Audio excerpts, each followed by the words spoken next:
नमस्कार। Year and show और अगला साल कैसा होगा ये हम पूछेंगे। हमारे साथ है उनसा शाह जी, पहले भी आ चुकी है हमारे चैनल पर। और ये उनसा जी ने पहले बताया था हम लोगों को, मेरे ही चैनल पे बताया था कि ममता बनर्जी जीतेंगी और वो जीती। योगी आदित्यनाथ जीतेंगे और वो जीते। उनसा जी की प्रेडिक्शंस बहुत बढ़िया रही। और उनसा जी आज दोबारा आई हैं हमारी स्पेशल रिक्वेस्ट पे। उनसा जी बिजी रहती हैं, पाकिस्तान के शहर कराची में रहती हैं। वहीं पे टैरो एक्सपर्ट है और वहीं के चैनल्स में मतलब काफी मशहूर हैं। क्या बताएं, मतलब मैम के पास टाइम नहीं हो तो बड़ी मुश्किल से। मैम थैंक्स अ लॉट कि आपने हमारे टाइम निकाला। पहली चीज मैम, आपसे आज तो मैं आपसे सिर्फ सवाल ही पूछने वाला हूँ क्योंकि न्यू ईयर का टाइम है। पहले न्यू ईयर को मुबारकबाद। और मैम पहली चीज ये कि ये नया साल होने वाला कैसा है इंडिया के लिए खास तौर से और पाकिस्तान के लिए। पहले तो तमाम देखने वालों को मेरी तरफ से नया साल 2023 जो है वो बहुत मुबारक हो। और thanks for inviting me in your show. और अब हम देखते हैं कि 2023 जैसे कि आप पूछ रहे हैं कि रिव्यू क्या है और जनरल जो है वो एनर्जीज क्या रहेंगी। अब एस्ट्रोलॉजी से अगर हम देखें तो तीन जो है वो मेजर प्लैनेट्स की ट्रांजैक्शंस नजर आ रही हैं। एक तो सेटन, जुपिटर और राहु केतु। और अगर हम न्यूमरोलॉजी से देखें तो अगर 2023 को ऐड करें तो नंबर 7 बन रहा है। नंबर 7 जो होता है वो केतु का होता है, तो केतु की एनर्जी रहेगी 2023 में। उसके साथ अगर आप देखें तो नंबर 2 बहुत ज्यादा, यानी कि 2 दफा नंबर 2 आया है। तो नंबर 2 होता है मून का, मून की एनर्जी रहेगी। नंबर 3 जो है वो जुपिटर की एनर्जी। तो ये सारे जो प्लैनेट्स हैं इनकी एनर्जी रहेगी। इसका मतलब है कि ये साल यानी कि कमिंग ईयर जो है ये रहेगा ज्यादा स्पिरिचुअल, रूहानियत से इसका ज्यादा इन्फ्लुएंस रहेगा। उसके साथ मून की यानी कि इमोशंस इम्बैलेंस होंगे, इमोशनल ईयर भी रहेगा। इमोशंस से हम लोग अपने डिसीजंस लेंगे। जुपिटर 3 नंबर जुपिटर का है, आपकी बुद्धि, आपकी लक, आपकी जो विजडम। तो ये चीजें अगर हम अपने पूरे साल इस्तेमाल करें, इस चीज को अपने ऊपर अप्लाई करें तो हमारा साल बहुत अच्छा रह सकता है। अब हम ओवरऑल टैरो कार्ड्स की मदद से देखते हैं कि ये साल कैसा रहेगा। अगर टैरो की मदद भी मैंने ली है तो 7 नंबर द चैरियट का कार्ड होता है, 16 नंबर होता है टावर का कार्ड होता है। तो 7 नंबर जो होता है चैरियट, वो क्या कहता है, चैलेंजेस। यानी कि ये एयर जो होता है ये चैलेंजेस, हर इंसान की लाइफ में चैलेंजेस आते हैं, हर साल इंसान की लाइफ में चैलेंजेस आएंगे। लेकिन ये जो एयर है स्ट्रगल का एयर है। अगर आपको कोई भी चीज अचीव करनी है तो आप जो है स्ट्रगल से घबराएं नहीं। आप चैलेंजेस अगर आपकी लाइफ में आते हैं, चाहे वो रिलेशन हो आपका, चाहे आपकी पर्सनल लाइफ हो, चाहे आपका कैरियर हो, आपके फाइनेंसेस हो, अगर ऐसा कुछ आता है तो आपको उससे परेशान नहीं होना है बल्कि अपनी चैलेंजेस को फेस करना है।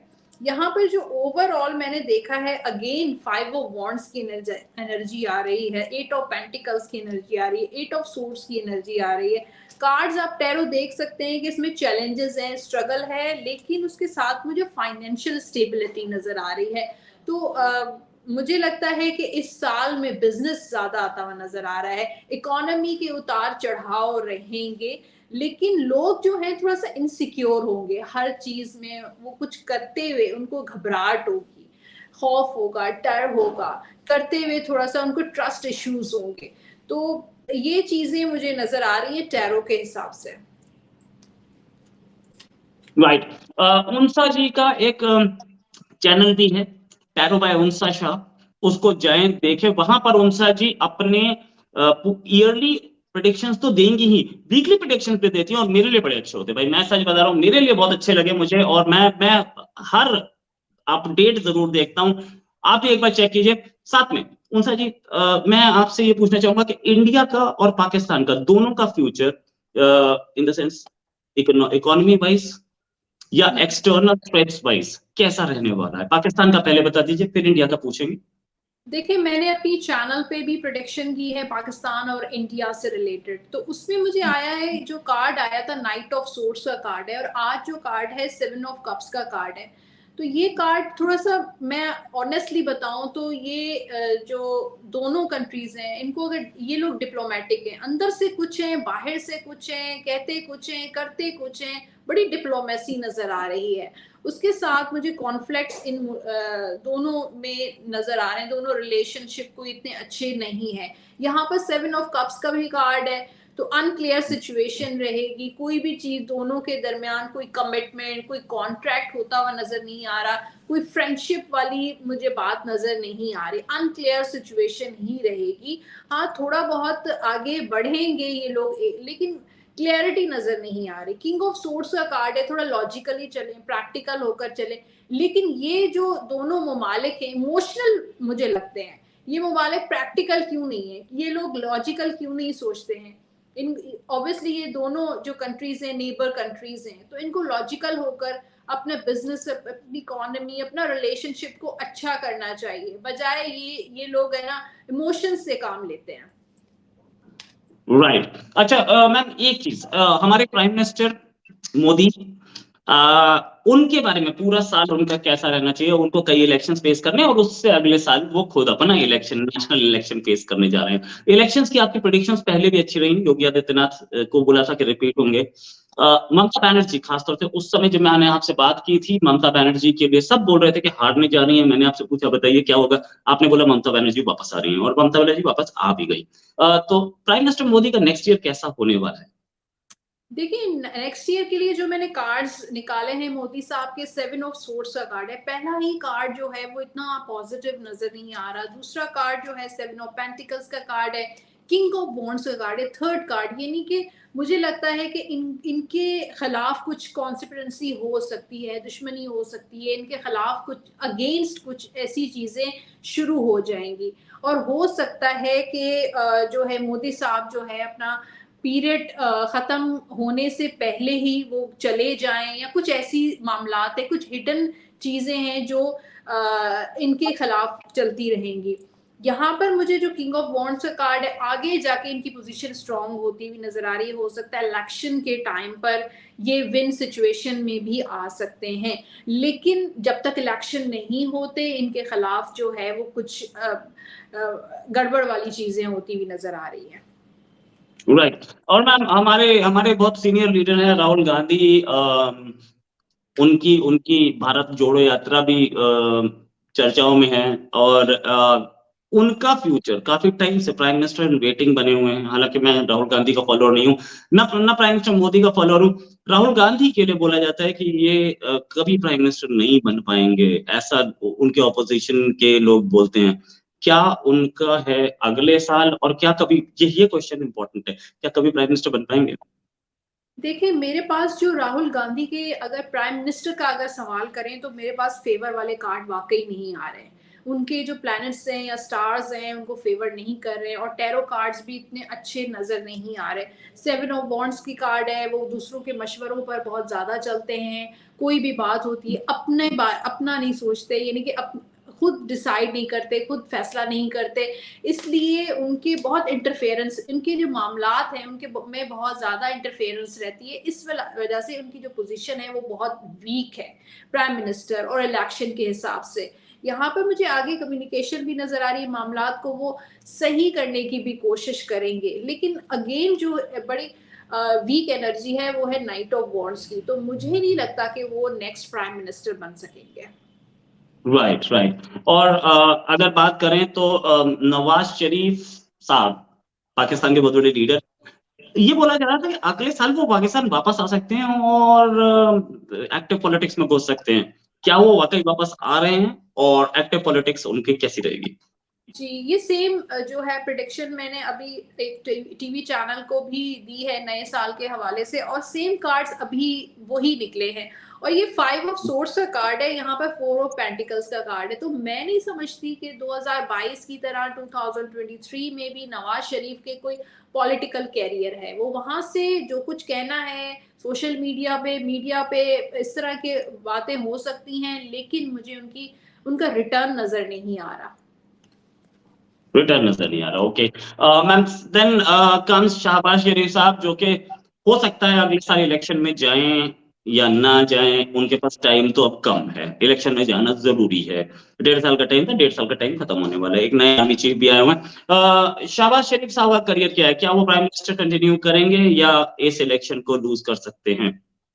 देखिए, अगर हम कंपेयर करूँ नवाज शरीफ से शहबाज शरीफ, तो नवाज शरीफ के कार्ड्स तो बिल्कुल नेगेटिव हैं, लेकिन अगर शहबाज शरीफ को मैं देखूं तो फिर भी कुछ पॉजिटिविटी नजर आ रही है। लोग उनको फेवर करते हैं, पार्टी उनको फेवर करती है, कुछ लोग उनके साथ हैं। लेकिन नवाज शरीफ के तो साथ या तो कुछ कॉन्फ्लिक्ट्स हैं या दुश्मनियां हैं या केसेस भी काफी नवाज शरीफ के साथ है। तो यहाँ पर मुझे पेज ऑफ कप्स का कार्ड है शहबाज शरीफ के लिए, थ्री ऑफ वॉन्ड्स का कार्ड है, कॉपरेशन का कार्ड होता है, जस्टिस का कार्ड है, थोड़ा फेयर इंसान है। ये इंसान थोड़ा फेयर नजर आ रहा है। तो जहां तक इलेक्शन की बात है, तो नेक्स्ट इलेक्शन में बहुत कम चांसेस हैं कि ये प्राइम मिनिस्टर बन जाए। हो सकता है कि कोई उनको ऐसे अपोजिशन लीडर बन सकते हैं, या उसके अलावा जो है वो प्राइम मिनिस्टर के चांसेस मुझे नजर नहीं आ रहे। वो उनका पॉलिटिकल कैरियर जो है वो आहिस्ता आहिस्ता वीक होता हुआ नजर आ रहा है। Okay. And what about foreign minister Bilawal Bhutto Zardari? Bilawal Zardari वो पॉलिटिशियन है जिन पर पाकिस्तान की तो नजर रहती है, इंडिया की उससे ज्यादा रहती है। क्या इनका फ्यूचर होने जा रहा है, मतलब अगला साल? अच्छा, देखिए, बिलावल भुट्टो के लिए जो एनर्जी नजर आ रही है, ये टू ऑफ पेंटिकल्स की एनर्जी है, फिर टेम्परेंस की एनर्जी है, पेज ऑफ सोर्ड की एनर्जी है। मुझे लगता है बिलावल भुट्टो को फॉरेन मिनिस्टर तो बना दिया है, लेकिन उनके मुझे मेच्योरिटी नजर नहीं आ रही। जो पॉलिटिक्स, जो पॉलिटिकली जो मेच्योरिटी होती है, वो बिलावल भुट्टो में अभी भी नजर नहीं आ रही। और यहाँ पे एनर्जी भी ऐसे ही है, जो जो चीज उनको अभी इस वक्त मिली हुई है, जिस चीज के इनको अथॉरिटी मिली हुई है, बस उसी में ही वो रहेंगे, बिजी रहेंगे, उसी चीजों को बैलेंस करते हुए नजर आ रहे हैं। लेकिन अगर हम देखें कि उनका सियासी कैरियर क्या है, तो फिलहाल मुझे इतनी कोई पोजीशन बिलावल भुट्टो की नजर नहीं आ रही। एक जगह पर जैसे पीपल्स पार्टी की पोजीशन सिंध में ज्यादा है, और प्रोविंसेस में इतनी उनकी स्ट्रॉन्ग पोजीशन नहीं है, स्ट्रेंथ नहीं है। तो यही है कि पीपल्स पार्टी शायद कुछ सीट्स जो है वो सिंध से हासिल कर पाएगी, लेकिन मुझे कोई बिलावल भुट्टो का प्राइम मिनिस्टर बनते हुए नजर नहीं आ रहा है। Right ma'am. अब मैम आते हैं उस क्वेश्चन पे जो क्वेश्चन लगभग सब ही पूछ रहे हैं इस वर्ल्ड में। अच्छा। यूक्रेन वॉर शुरू हुई थी, उस समय सब बोल रहे थे कि 3-4 दिन से ऊपर नहीं चलेगी, खिंच गई है 9 महीने।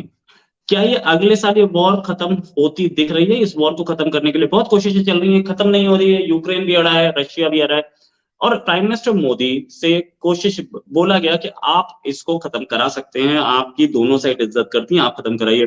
अभी तक प्राइम मिनिस्टर मोदी का कोई जवाब नहीं आया इस पे, लेकिन बातचीत चल रही होगी, वी डोंट नो। क्या ये वॉर अगले साल खत्म हो सकती है, या वॉर इंटेंसिफाई होगी, या खत्म, या ऐसे ही चलती रहेगी? देखिए, सबसे पहले जो आपने बात कही है कि प्राइम मिनिस्टर मोदी साहब जो हैं, क्या वो इस चीज़ को नहीं कर रहे हैं या उस चीज़ पे कोशिश नहीं कर रहे हैं, या तो ये जो कार्ड मैंने निकाला है, द मून की एनर्जी, मून की एनर्जी बताती है कि वो फोकस नहीं है। तो मोदी साहब अगर जिस वक्त फोकस हुए तो हो सकता है कि ये मसला सॉल्व हो जाए, लेकिन मुझे लगता है कि वो इस चीज़ को सीरियस ही नहीं ले रहे हैं।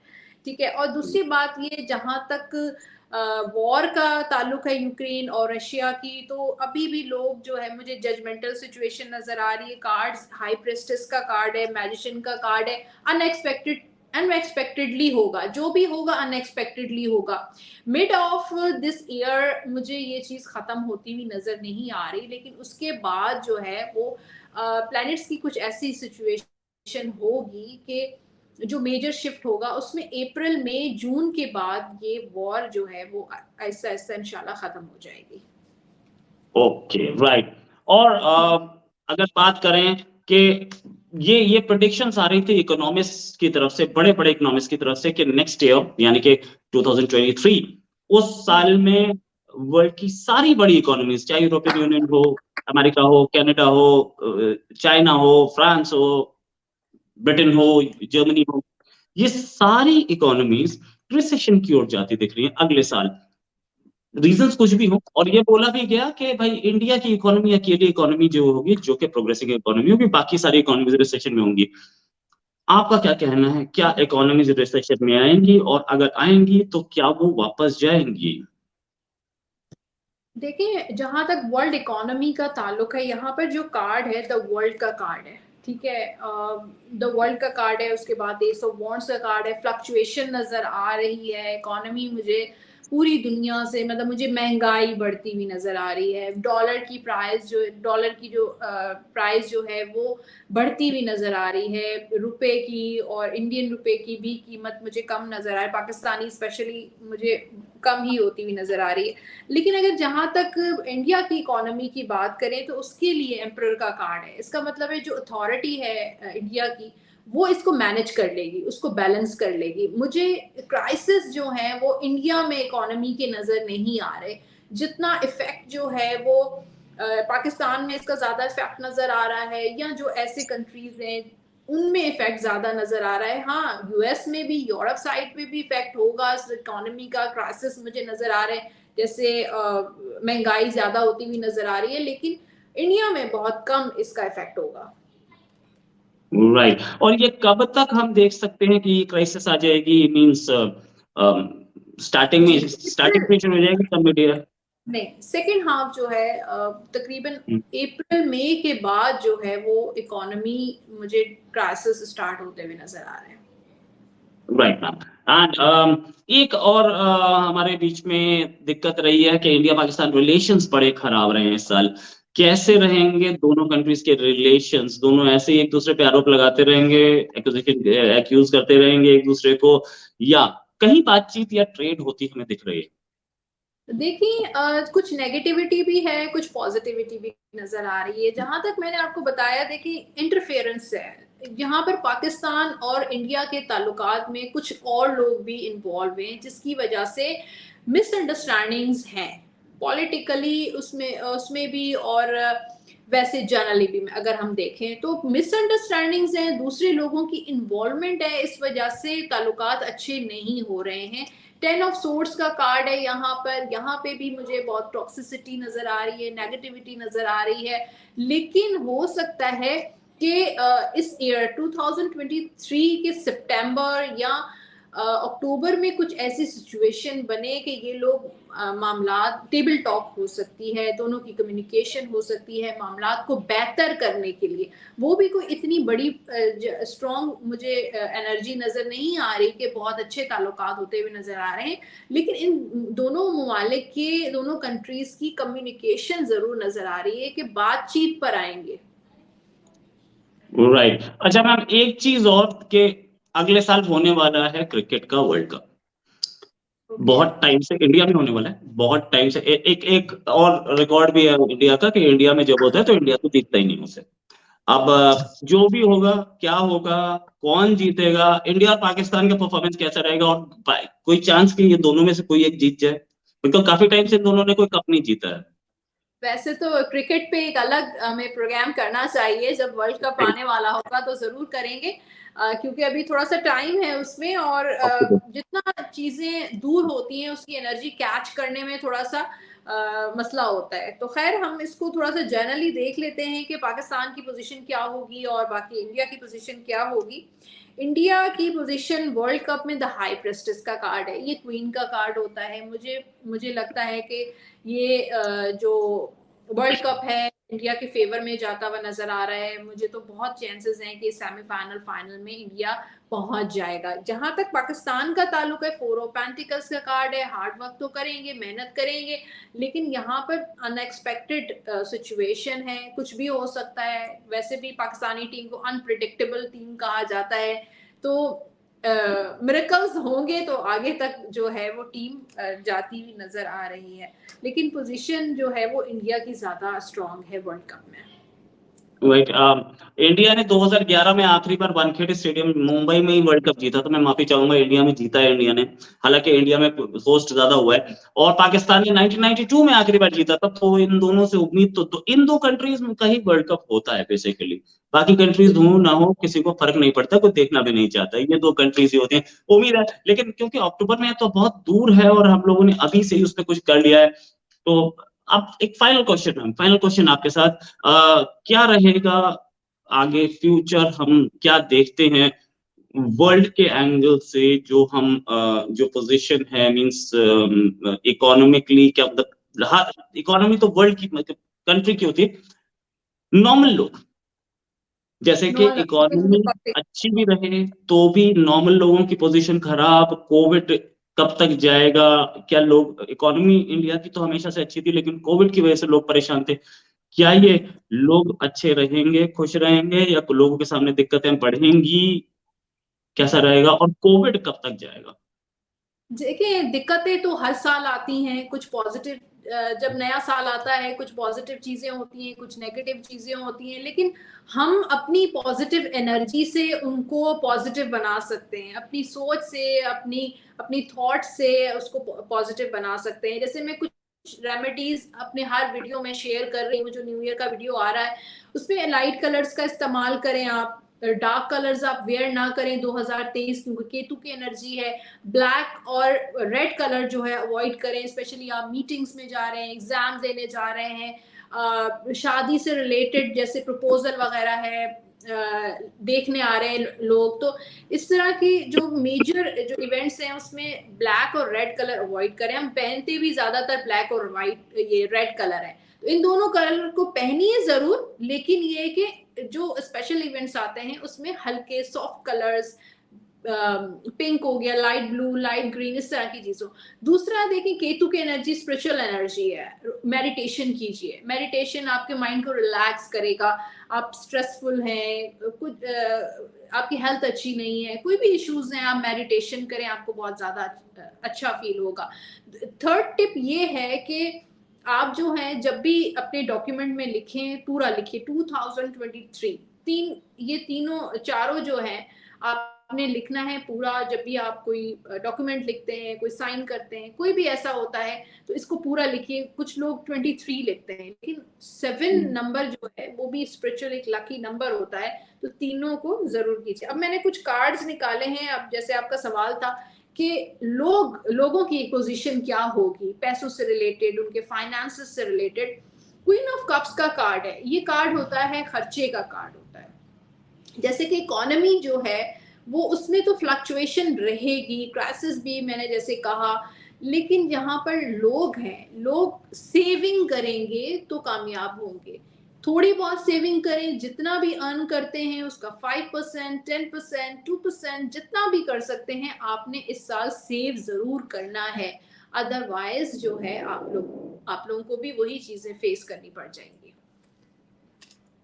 ओके मैम, एक चीज और, कोविड की सिचुएशन चाइना में बहुत खराब है, इंडिया और पाकिस्तान दोनों बचे हुए हैं, क्या अगले साल फिर से वही सिचुएशन आ सकती है कोविड की इन दोनों कंट्रीज में, या ये दोनों बचे ही रहेंगे, इनकी जो वैक्सीनेशन है उसने बचा?